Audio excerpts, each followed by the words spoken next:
So yeah, I'm going to present on behalf of my colleague, Aldo Madaschi, who could not be here today.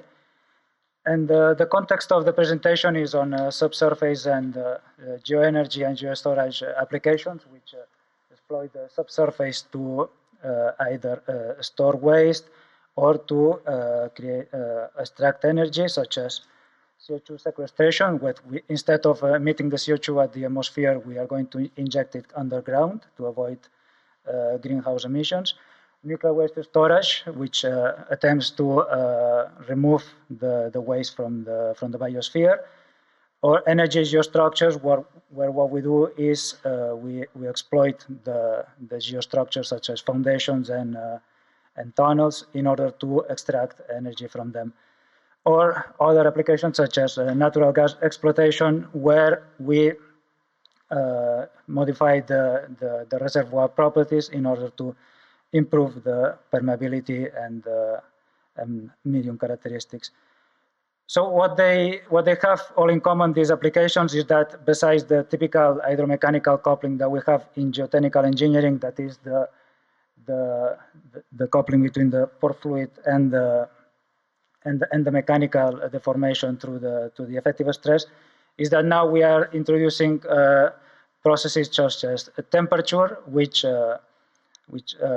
modifies the density of the fluid by means of dilatancy, for instance. And these are processes which affect both the mechanics and hydraulics through the coupling of the water pressure, which is, let's say, modified by the temperature.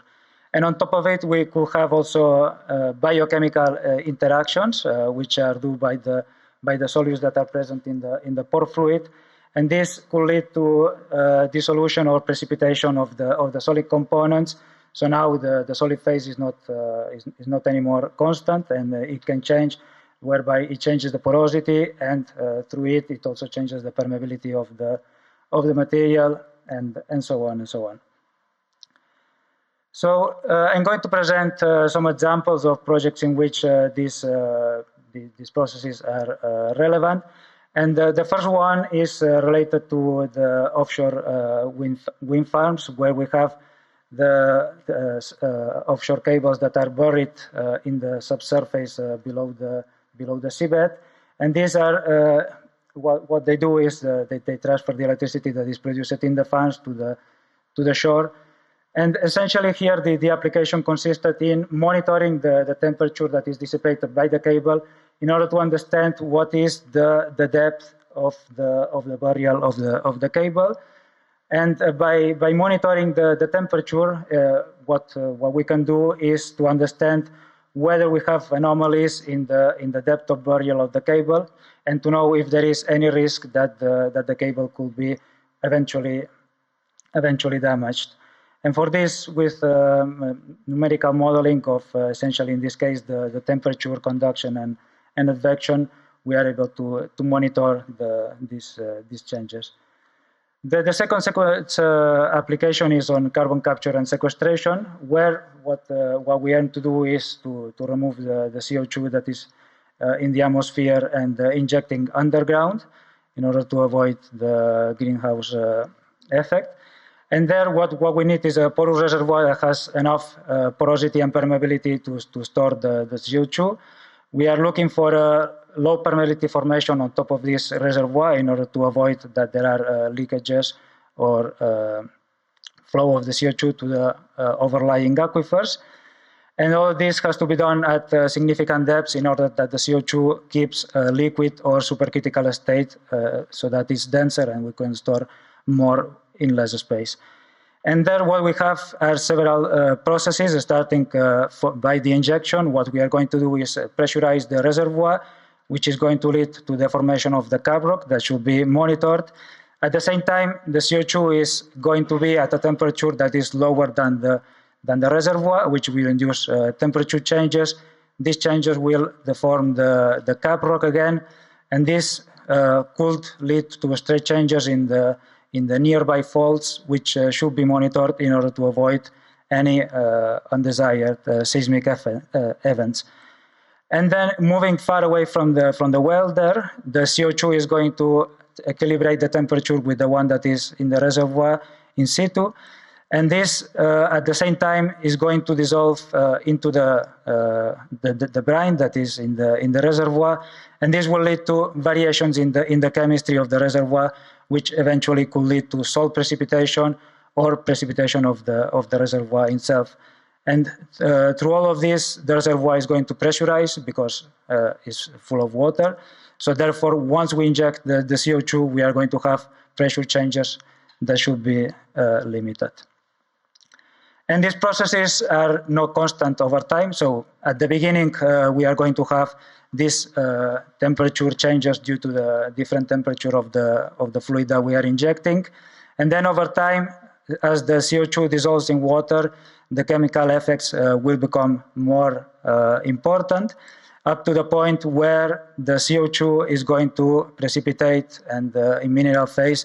And therefore, what this indicates is that the safety of the application of the CO2 storage is going to be improved over long periods of time. So there, what we have to ensure from an engineering perspective are to ensure that the caprock stays safe, that maintains its integrity, that ensures the sealing capacity in order to avoid that the CO2 flows to the surface.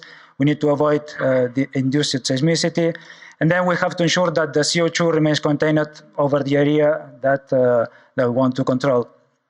And all of this ensuring that there is a limited surface uplift, which could create damage to the surface facilities. And for this, one of the main actions that should be done is to use numerical modeling, thermo-hydromechanical, in order to be able to predict and make informed decisions on the way that we are going to design the injection and the strategy. So as a last application, I'm presenting the nuclear waste disposal, which consists into putting the nuclear waste into tunnels at high depth. In particular, in the Swiss concept, the waste will be placed into tunnels that will be around 900 meters depth, and between the waste and the remaining space between the tunnel, there is going to be a barrier of expansive clay, of bentonite, that is going to ensure that the waste stays safe, that it's not going to be damaged over time. And then what we are going to have is that the waste is going to produce heat, so it's going to heat the bentonite backfill, and eventually also the host rock, the rock into which the tunnel has been drilled. And at the same time, this clay, because it has been placed at the unsaturated state, will be subjected to hydration from the regional groundwater flow, and therefore is going to lead to a coupled process between the heating coming from the waste and the hydration for the host rock. And these processes, again, are going to be different over time. So at the beginning, we are going to have a stress redistribution due to the tunnel excavation. Then once we place the waste, we are going to have the heat coming from it that is going to hydrate the bentonite filling, and the resaturation coming from the host rock. And over a longer period of time, once the clay barrier has become saturated with the water, then the waste is going to start to corrode the steel canister after around 10 to 10,000 years. And therefore, that is going to produce gas, and this gas is going to, again, desaturate the barrier and start, again, some desaturation up to a certain point. So it's a matter of coupling these thermal hydromechanical processes with the chemistry that is going to happen over long periods of time. So here I'm showing in particular the processes that occur close to the waste, so mostly on the bentonite barrier. And these are divided between the temperature, the hydraulics, which is the water and gas flow, and then finally the stress strain that happens in the waste. So there on the left side, then on the bentonite barrier, and then on the host rock.